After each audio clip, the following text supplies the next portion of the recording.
Hi, today we are going to discuss the essay Arab Women Writers, a brief sketch by Dalya Cohen-Mor. This is actually a portion of the introduction that she has written the author has written for a collection. And in this portion of the introduction, she's actually talking about the struggles that Arab women had to go through in order to be successful writers of fiction. So, in the beginning of the essay, the author says that Arab women have been writing fiction for the past half century. Until then, short story and novel, they wrote poetry only. So short story and novel were adapted from West in late 18th century. It was introduced during the process of cultural revival known as al nauda in Arabic. So the emergence of short story is closely connected with the development of Arabic press. Since World War II, most Arabic countries have gained political independence and there have been improvement in the condition of women. Free and compulsory public education increased the literacy of women and opened door to new employment opportunities. Women advanced from margin to central in the domain of literature and all other areas of public life activities. Fiction, which possesses the guise of fantasy and less exposure and accountability, became the most powerful and popular vehicle of self expression and social criticism for Arab women. In the last half century, the art of storytelling by women has brought up to a high level of accomplishment. It has also developed in theme, form, and technique. The prominent pioneer authors, women authors, were May Ziada, a Palestinian woman writer, Suhair al Kalamawi, an Egyptian writer, Ulfat al Idilbi, a Syrian woman writer. They were the most prominent. Though the number of women in Arabic literary scene has increased, still there are fewer females than male authors. They do not represent all segments of Arabic society. Most women authors come from middle class and upper classes. They have education and resources needed for intellectual pursuit. So these women writers do not represent the poor classes of the Arabic society. They are all from middle class or upper class. Now the author quotes Virginia Woolf that her quote that a woman must have money and a room of her own if she is to write fiction. That's what Virginia Woolf said. Then again, the author continues to describe a a longer quote of Virginia Woolf, which I have written in my own words. That fiction is an imaginative work according to Virginia Woolf, and it is not dropped like a pebble upon the ground like science. It is like a spider's web attached to life at all four corners. These webs are not spun mid-air by creatures but are the work of suffering human beings and are attached to material things like money, health, and houses we live in. So this is what Virginia Woolf has said about you know the the necessities that a woman need to in order to create a work of fiction, and how uh, fiction is related to the lives of these authors. Since Arab women writers had privileged background, their fiction have inadequate attention to the plight of women from poorer classes, as we have mentioned earlier.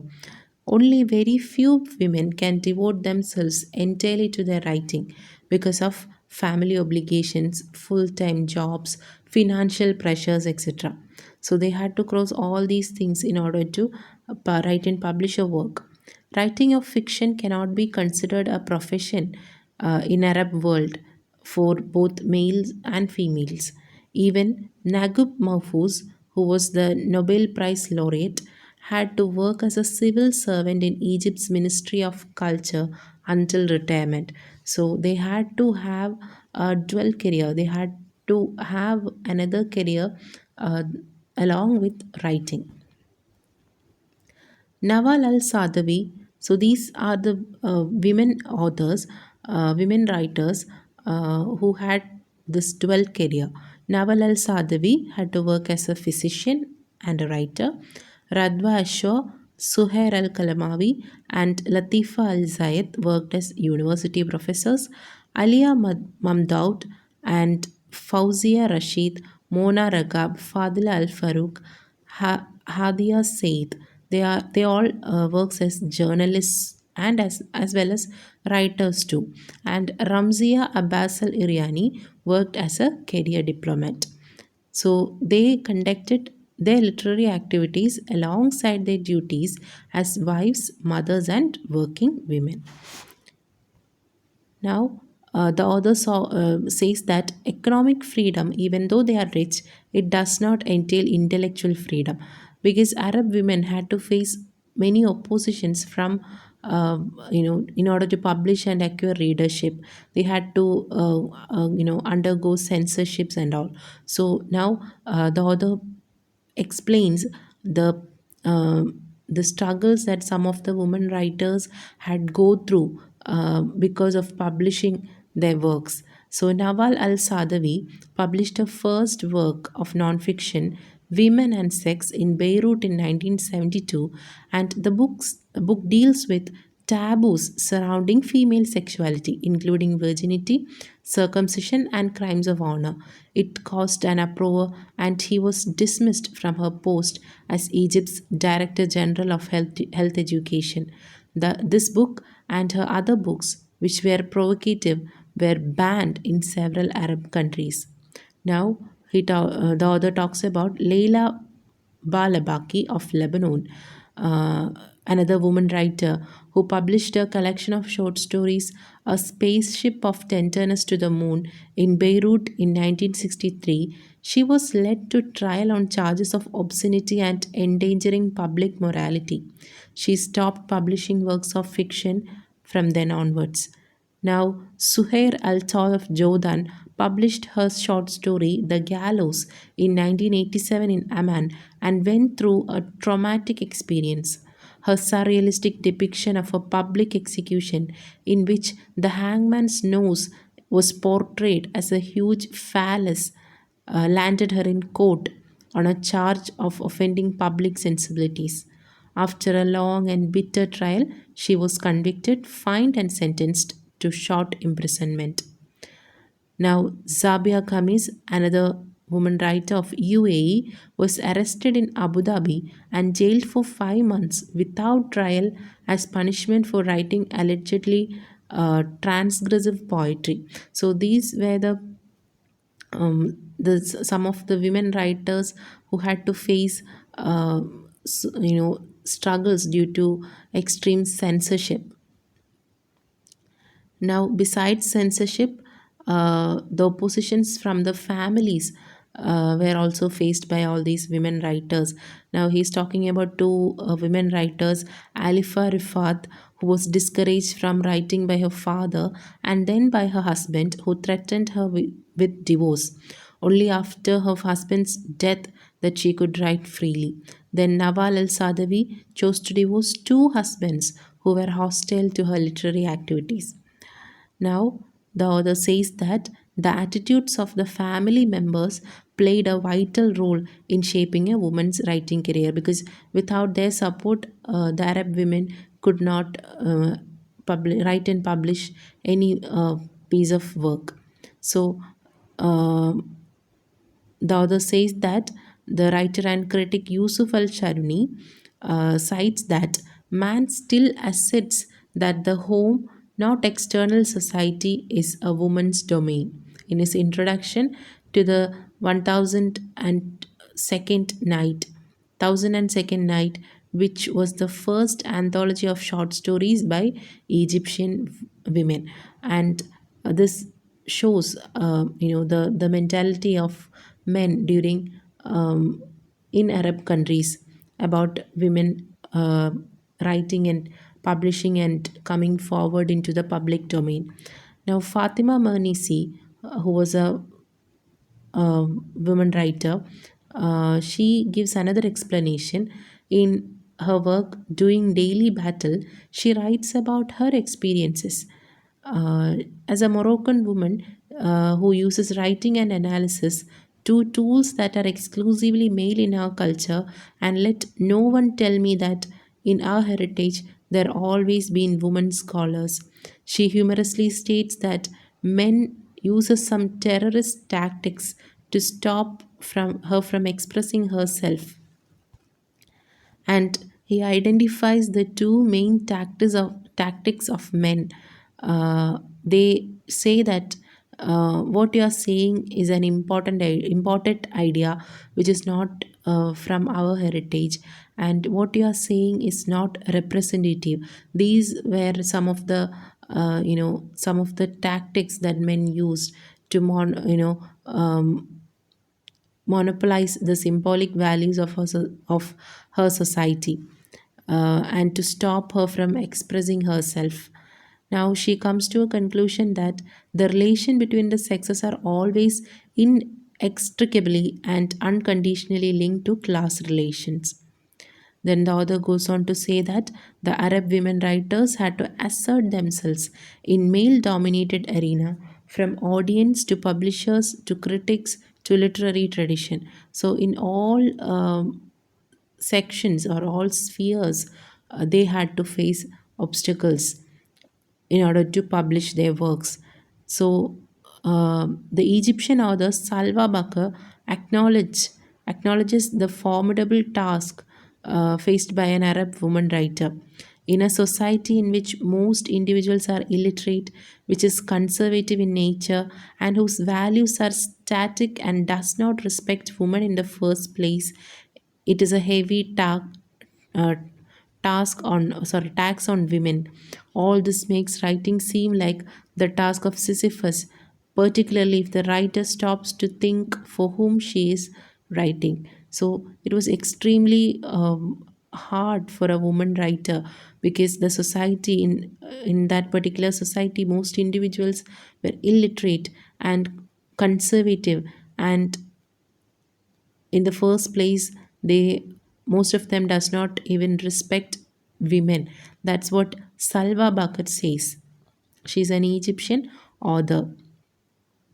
Despite various obstacles, women writers continued to give literary expressions to their feelings and thoughts. So, the author is mentioning some of the women authors who produced large volumes of works and achieved eminence. They are Ulfat al Idilbi from Syria, Hanan al Sheikh from Lebanon, Leila al Uthman Kuwait of Kuwait, Nawal al Sadawi of Egypt, and Daisy al Amir of Iraq. And the author also mentioned some rising young women writers like Samia Atut from Palestine, Nuza bin Sulaiman of Morocco, Umayma al Khamis of Saudi Arabia, Sahar al Muji of Egypt. The author says that there are two groups of women writers uh, who are mentioned in this anthology or the collection to which she is writing this introduction for. Those from the Arab East called Mashriq, and those from the Arab West called Maghreb. So the European domination during the 19th and 20th centuries contributed, this regional division, and the these parts of Arab world have developed differently too. Okay, after the European domination, these parts have even developed differently. The countries of Arab East, countries like Egypt, Palestine, Iraq, etc., were under British control, and they did not impose English language. But the countries of Arab West, like Algeria, Tunisia, Morocco, etc., were under French control, and they underwent aggressive linguistic and cultural campaign. So the author talks about the French influence on Arab countries and how it influenced the writers. So the result of aggressive linguistic and cultural campaign by the French replaced indigenous languages and culture, and a group of intellectuals who are francophonic and who preferred to express themselves in French emerged out of it. So some of the those authors are the Algerian women writers Jamila Debich and Asia Theba, their male counterparts Mohammed Dob and Khatib Yassin, the Moroccan novelist Driss Shiraibi, and Tunisian novelist Albert Mimi. They all illustrated this phenomenon of French influence in their works. So the author says that it's interesting to note that North African authors who chose to write in Arabic occasionally show the traces of French influence in their diction. The Moroccan writer Kanata Banuna, in her story Sukut al Intisa, or Shattered Expectations, uses the phrase Ibab al Layl to mean nightclub, a word for word translation from the French boitus de nuit. And the Algerian writer Fadila Al Farouk, in her story Homecoming, uses the word misria for misery. On the whole, while majority of the literary works coming from the Arab East are in Arabic, those coming from North Africa are French. So the author is describing the French influence on Arab countries, and how it replaced the indigenous languages, and how a group of intellectuals who wrote in French has emerged out of it. So the other sums, the portion of the essay which is included in the MA syllabus ends here, and the essay continues, but the portion ends here. So now they say actually most of the important points and important the names of all the workers has been included in this presentation. So the name of these women writers has been highlighted too. Hope this helps you. Thank you.